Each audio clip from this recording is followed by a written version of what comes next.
तो आज हम बात करने वाले हैं भारत के स्वतंत्रता संग्राम की एक बहुत ही दिलचस्प कहानी के बारे में। ये कहानी है जवाहरलाल नेहरू की और कैसे उन्होंने एक मशहूर नारे को बिल्कुल ही नया मतलब दे दिया। चलिए शुरू करते हैं। जरा सोचिए, आजादी से पहले का भारत, वो दौर कैसा रहा होगा। जहां भी नेहरू जाते थे, चाहे कोई सभा हो या कोई जलसा, बस एक ही नारा गूंजता था, भारत माता की जय। ये वो आवाज थी जो जैसे पूरे देश को एक धागे में पिरोती थी। तो नेहरू जहां भी जाते थे ना, ये नारा एक तरह से उनकी पहचान बन गया था। ये सिर्फ शब्द नहीं थे, इनमें एक जबरदस्त भावना थी जो सबको एक साथ ले आती थी। लेकिन नेहरू का अंदाज कुछ अलग था।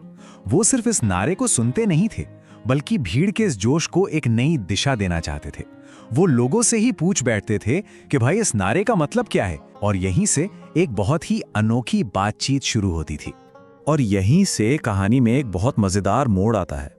नेहरू का किसानों से सीधे सवाल जवाब करने का तरीका वो बिल्कुल ही अलग था।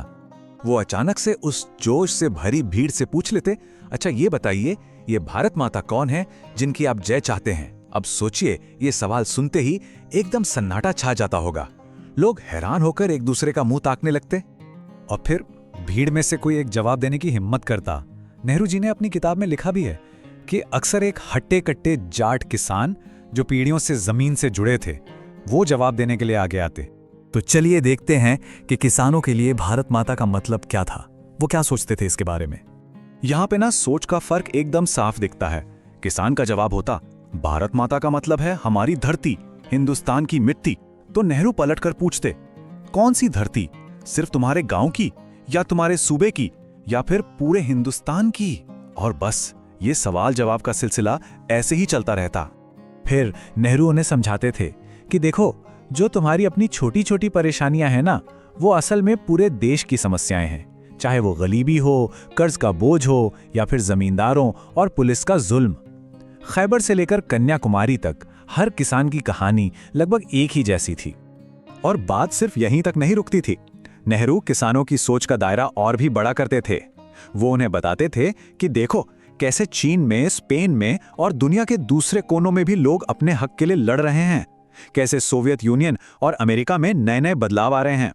इससे ना किसानों को यह समझ आता था कि उनकी लड़ाई सिर्फ उनकी नहीं, बल्कि दुनिया में हो रहे बड़े बदलावों का एक हिस्सा है। और इन सारी बातों के बाद कहानी उस मोड़ पर पहुंचती है जहां नेहरू ने इस नारे को एक बिल्कुल नया, एक क्रांतिकारी मतलब दे दिया। नेहरू समझाते कि हिंदुस्तान सिर्फ यहाँ की नदियां, पहाड़, जंगल और खेत ही नहीं है। हाँ, ये सब हमें बहुत प्यारे हैं, लेकिन हिंदुस्तान इनसे कहीं ज्यादा है। तो फिर क्या है? तो फिर असली भारत माता कौन है? नेहरू ने बड़े सरल शब्दों में समझाया, भारत माता कोई और नहीं बल्कि हिंदुस्तान के करोड़ों लोग हैं। आप और आप जैसे करोड़ों लोग जो इस पूरे देश में फैले हुए हैं। एक तरह से देखा जाए तो आप ही भारत माता हैं। उन्होंने इस पूरी गहरी बात को एक सीधे और दमदार वाक्य में समेट दिया। भारत माता की जय का असल मतलब है यहाँ की जनता की जय। और इस नई सोच का असर कमाल का था। जैसे ही लोगों को ये बात समझ में आती, उनकी आंखों में एक अलग ही चमक आ जाती। ऐसा लगता था मानो उन्होंने आज कोई बहुत बड़ी, कोई नई चीज खोज ली हो। देखिए, ये सिर्फ एक नारे का मतलब समझना नहीं था, ये तो सोच में एक क्रांति लाने जैसा था, जिसने आजादी की लड़ाई को एक नई ही ताकत दे दी। तो नेहरू ने क्या किया? उन्होंने किसानों को एक सोच के सफर पर ले गए। पहला कदम, अपनी मुश्किल को पहचानो। दूसरा कदम, ये देखो कि यही मुश्किल देश में औरों की भी है।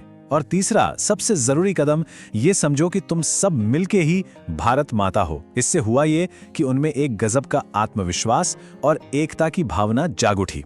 तो असल में बात ये थी कि ये सिर्फ कोई भाषण या इतिहास का पाठ नहीं था।